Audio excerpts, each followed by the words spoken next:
तमाम सामईन व नाज़रीन का खैर मक़दम है उर्दू क़वाइद की दुनिया में।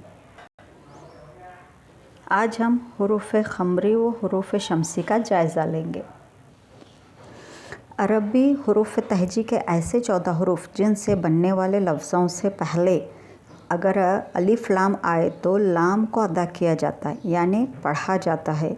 इन हरूफ को हुरूफ़ ख़मरी कहा जाता है। वो हरूफ ये हैं: अलिफ, बे, जीम, है, क़े, ऐन, ग़ैन, फ़े, ख़ाफ़, काफ, मीम, वाव, हे, ई।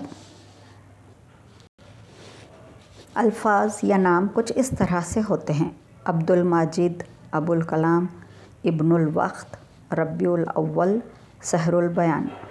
इसमें हम अलिफ तो लिखते तो हैं, लेकिन इस अलिफ को पढ़ा बिल्कुल नहीं जाता। वहीं पर अरबी हुरूफ़ तहजी के ऐसे 14 हरूफ जिनसे बनने वाले अल्फ़ाज से अगर पहले अलिफ लाम आए तो अलिफ और लाम दोनों को अदा नहीं किया जाता, यानी कि दोनों को भी पढ़ा नहीं जाता। इन हरूफ को हुरूफ़ शमसी कहा जाता है।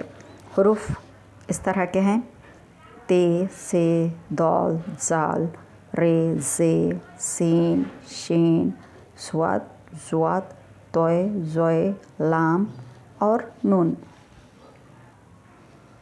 अल्फ़ाज़ या नाम कुछ इस तरह से होते हैं: अब्दुल रशीद, लिसानुस सिद्दीक़, तौबतुन नसू, दारुत तर्जुमा, नूरुद्दीन वग़ैरह। दर्जे ज़ैल अल्फ़ाज़ को हुरूफ़ शमसी व हुरूफ़ ख़मरी के एतबार से अलग कीजिए। इन तमाम अल्फ़ाज़ में अगर आप दर्जाबंदी कर लेंगे तो आपको पता चल जाएगा कि हुरूफ़ ख़मरी कितने हैं और हुरूफ़ शमसी कितने नाम और अल्फ़ाज़ हैं। इन अल्फ़ाज़ की दर्जाबंदी करके आप मुझे कमेंट बॉक्स में भी भिजवा सकते हैं। आप मेरे चैनल को लाइक, शेयर, सब्सक्राइब ज़रूर कीजिए। अगले वीडियो में फिर किसी नए टॉपिक के साथ इंशाअल्लाह फिर से हाज़िर होंगे। टिल देन, खुदा हाफ़िज़।